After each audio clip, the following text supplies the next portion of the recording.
So I'm making this video from home. I've been a little slacking on my videos recently. Business has been kind of getting a little crazy, which is normal for this time of year because everyone wants to get their dogs groomed before Christmas. And because it's Christmas, hi Dave Maisie. Because it's Christmas, everybody keeps posting these things on Facebook and other social media, and they're really starting to irritate me, to be honest. And everything that I see says the same thing.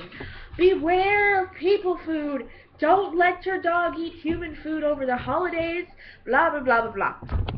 And while some of these are legit, like you don't want to be feeding your dogs salty chips and peanuts and macadamia nuts, grapes, raisins, cranberries, um, onions and garlics are kind of on debate. You wouldn't want them to eat like 8 cloves of garlic. Chocolates, things like that totally make sense. No, you don't want your dogs to eat those kinds of things. But I get so frustrated when people come in to have their dogs groomed. I also own like a kind of like a pet store, so I sell a lot of dog food, and people will say to me, "Oh no, my dog doesn't eat any table food." Or they'll put some variation of that. Usually people will say people food or human food, and it really irritates me because people have this thought in their mind that dogs eat kibble and that's it. And that is such a dangerous way of thinking. I'm also going to apologize for my rugged look. I'm kind of at camp. I don't know if I call it home, but this is other home, I guess, which is why you see plastic on the windows, because it's freezing in here, and I'm not taking a shower in a freezing cold shower in the middle of December in Northern Ontario. Ain't happening. Anyway, you're here to listen to me and not critique what I look like, or at least I hope so. So, this whole idea of people food. Now, it does really bother me because ever since kibble came out about 100 years ago, dog food companies have really been pushing. It's kind of come in waves, and different things have become more mainstream as far as commercials and advertising go. So at first it was definitely the convenience factor. You know, dog food was in cans, or you prepared it. It was more like scrape it off your plate at the end of the day and be done with it. So it was very much a convenience thing, and there was also the idea of it being a balanced nutrition and a complete nutrition, and you didn't have to add anything to it. So well, you got to think back 100 years when dogs started moving from the barn to the house. A lot of people were starting to see them more as family members and less as hunting companions or farm companions or working dogs. They became more pet-like and less farm livestock. So people appealed to this idea that they had their own special food, and there was things that were tailor-made to them, kind of like you would as part of a family. And that has, generally speaking, been the baseline of most advertisements.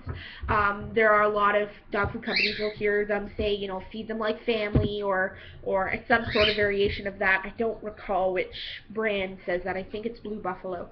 But this is kind of where it started, and since then, pet food companies have become very friendly with veterinarians, and a lot of veterinarians, I would say the vast majority of them, sell veterinary exclusive foods that are made by the same companies as these other grocery store or pet store brands. So you can get Iams veterinary exclusive formulas. You can get Medi-Cal, which is a variation of Hills, and Hills also sells to pet stores. So I believe some of the pet store ones you can get from Hills is they have like an oral, they have a urinary tract, they have a large breed, they have a dental formula, and then there's also, so Medi-Cal is Hills, and no, I'm lying to you. Science Diet is Hills, Medi-Cal is Royal Canin. So Royal Canin, most people hear that name and they automatically think, you know, high quality, top of the line dog food. And there are so many videos on YouTube about kibble and the quality of kibble and where the ingredients are sourced. So I'm not going to open that can of worms here. But what I do want to point out is that over time, veterinarians and pet food companies have really pushed people to here, but come on up, honey. Cat hears me talking. He's like, include me. Yes, my cat comes to camp with us. He would be very happy if we left him at home. Right, Bridges? Right. The dogs get to come. Why can't he come? So, anyway, pet food companies and veterinarians have spent a lot of years kind of brainwashing people into thinking that the only food they should ever feed their dog is something that comes out of a bag. Never feed your dog wet food on a long-term basis because that might ruin their teeth. Don't ever feed your dog raw food because they'll explode of all those crazy, harmful things like salmonella and E. coli. So if it doesn't come out of a bag, you should never feed it to your dog. And like I said in the beginning, that is a very dangerous way of thinking. And really what it boils down to is this idea of people food.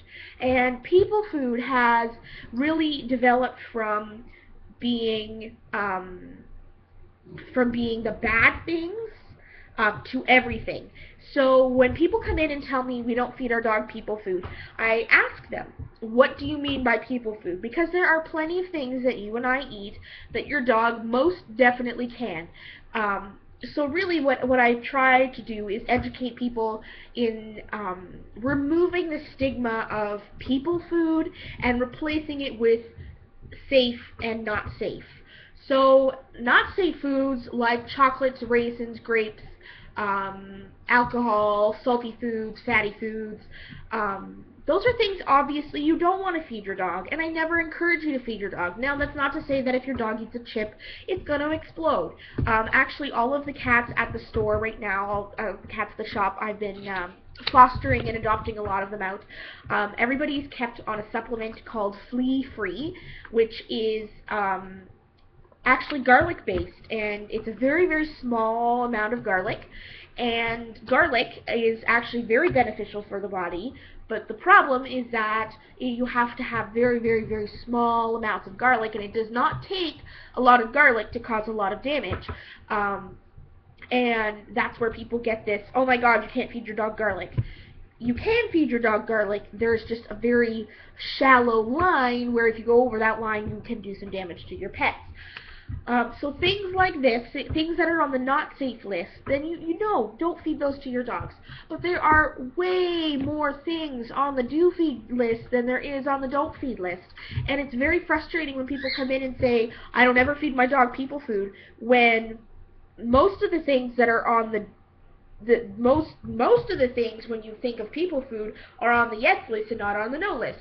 And the most mind-boggling part of this all, and I will never understand this for as long as I live, is that if you flip a bag of dog food over, the things that you see on the bag are the most disgusting, rendered, grossest things you will ever think to feed anything.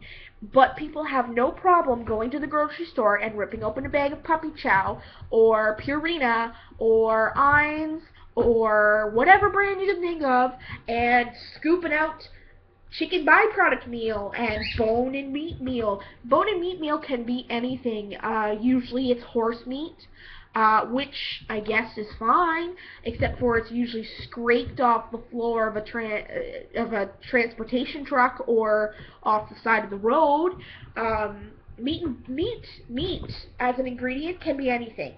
Absolutely anything. I watched a video. I'll have to see if I can find it and put it in the link, or as John Green would say, the doobly-doo.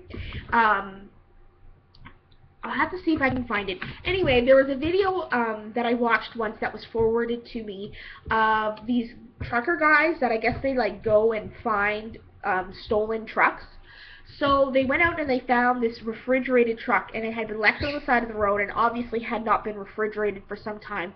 So they hook it up to the truck, and they're thinking to themselves, oh my goodness, we gotta fly back to this place because they're not going to accept this, and we're not going to get paid if we bring it to this place, and it's disgusting. So they can't open the truck. They have no idea what's in it. All they know is that it freaking reeks. So they fly back to the place. They're driving like madmen. They get there, and they're curious. They're saying, what in God's name is the back of this truck filled with? Because it's disgusting. And the guy pops open the truck, and it's turkey necks. And they are rancid and disgusting. And the guy tells them that they are going to a rendering plant for dog food. This is what your pets eat. If you feed them from a grocery store brand of dog food, don't fool yourselves on the $75 bag of pet food you get from the vet. That's probably got rendered bits in it too. Read the bag. It's not anything beneficial. Whole grain corn is not good for anybody. It's not even good for people, so let's not sugarcoat it. Ha ha ha, no pun intended. Corn is not good for you. Brown rice, white rice, I don't care what kind of rice it is, that has got more sugar in it than corn does. Soybean mill run. It's the stuff that falls off the mill run. That's what that means. It falls off the mill. And that's what they use. And it says that in plain sight, but people don't know what that means, so they just go, oh, well, okay, whatever. So, there's another one that's popular. It's called sorghum, I believe. It's a plant. It's pretty much a sweetener. One of my favorites that vet brand foods often add to their diets, pork fat. Yep, your dog's food is covered in bacon fat. I would eat bacon. Of course I would eat bacon. What animal on earth would not eat bacon if you put it in front of them? I know there's exceptions to being sarcastic, but what boggles my mind is that people won't feed their dogs carrots or peas or cucumbers, lettuce, kale, celery, apples, bananas, things like that. Whole foods that are good for your dog. They won't feed that to them because it's a people food. And what they don't know is that these things that are going into these bags of food are less than people food, and they will feed that to their dog. But they won't feed them things that are fit for human consumption because somehow soybean mill run is better for your dog than fresh peas or carrots or anything like that. So, this year for Christmas, when somebody says to you, make sure your dog doesn't eat any people food, look at them and laugh and say, I'm doing my dog a favor and giving them real food. Maybe not laugh because that would be mean, but you know what I mean. Real food is not the same. Real food is what people forget. And I know a lot of people who are really trying to feed their dogs a homemade diet. I actually have a lot of my clients who call or come in and say, you know, my dog's got a lot of food allergies, and we feed him a lot of table scraps, and our friends get mad at us. And I tell them, you need to redefine table scraps. When they say to you, you feed your dog off the table, you say, no. I feed my dog a whole food diet, or I make my dog's food, or I feed them fresh foods. And for some reason, that change in words is usually all it takes for people to go, oh, well, I guess that's really good for them, because it is. No, you shouldn't be feeding your dog fat trimmings, or, you know, pounds of gravy. Our dogs have a hard time with turkey gravy. For some reason, Bella loves turkey necks, though. Give her a raw turkey neck and she's your best friend forever. So over Christmas, keep that in mind. If you make extras, extra carrots or sweet potato is my favorite, and Daisy loves sweet potato, or regular potatoes even, or let's see, what do people usually have for Christmas? I know we usually have cranberries, which are kind of on the no-no list depending on who you talk to. My dogs don't like cranberries anyway. I don't like cranberries anyway, so it's all fine with me. Lots of people make fruits or vegetables and keep fruits on the table. I knew a dog, a Doberman actually, who loved oranges. Our little guy here, Vinny, who is a Bichon, loves carrots. Bella's vice is pickles. She will do anything for a pickle. So I hope you learned something. And if you have any questions, please leave them in the comments below. I will also see if I can find a list of safe versus not safe foods, just so that people have a good idea of what they can use. And who knows, maybe this will open the door to feeding your dog a whole food diet, or a home prepared diet, or even better yet, a raw food diet, which is infinitely better for your dog than anything that will come out of the bag. So I hope you have a good Christmas if you don't see me before then, or a happy Kwanzaa, or whatever else you decide to celebrate. I just hope you have a good one. And hopefully I'll get another video in before the new year. Bye!